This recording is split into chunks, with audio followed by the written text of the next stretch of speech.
This is Spoken by Elswyth, the Femdom Hypnosis podcast with training, triggers, playtime, tasks, and rewards. All for that wonderful, submissive man. Here we are, day 67. Let's just jump right into it.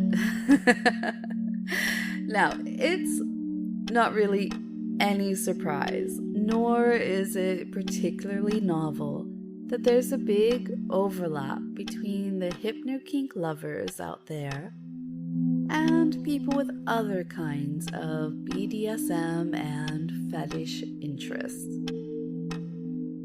That's why the vac bed bondage, it's one of my best-selling sessions ever.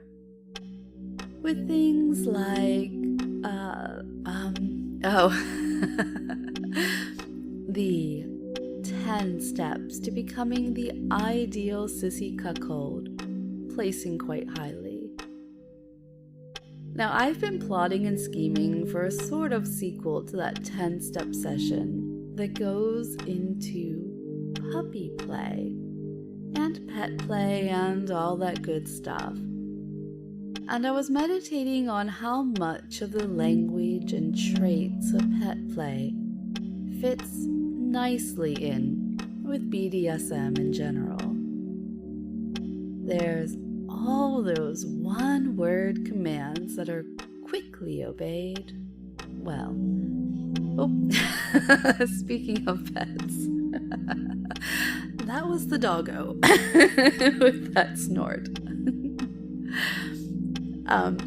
We'll see if it gets edited out. I don't care either way, so PETA, if you want to edit it, go ahead. If you don't, leave it.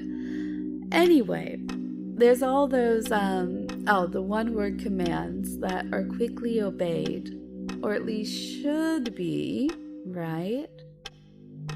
Some of you lean towards bratty, and you know it.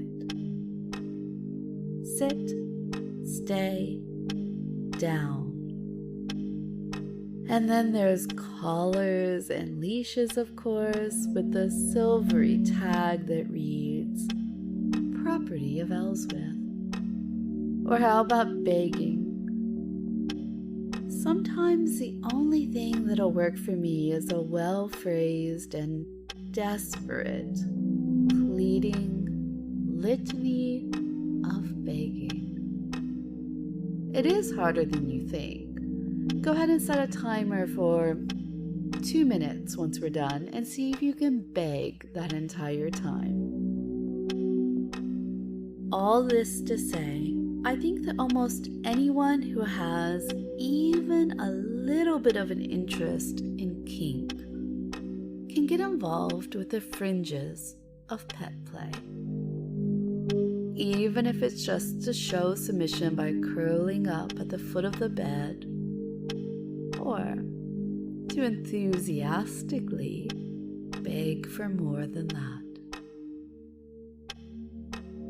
So today you have some homework. We all know how fun training can be, and an important part of training are proper rewards. What's the treat that I could use to motivate you? Is it something that I can carry around in my pocket? Or is it a word, or a phrase, or a sensation that lets you know you're getting it right? Something I can give you every time you sit, or roll over, or whatever other trick I'm trying to teach you. And then, once you've done your homework, you have my permission for release today, as long as you're curled up at the foot of the bed.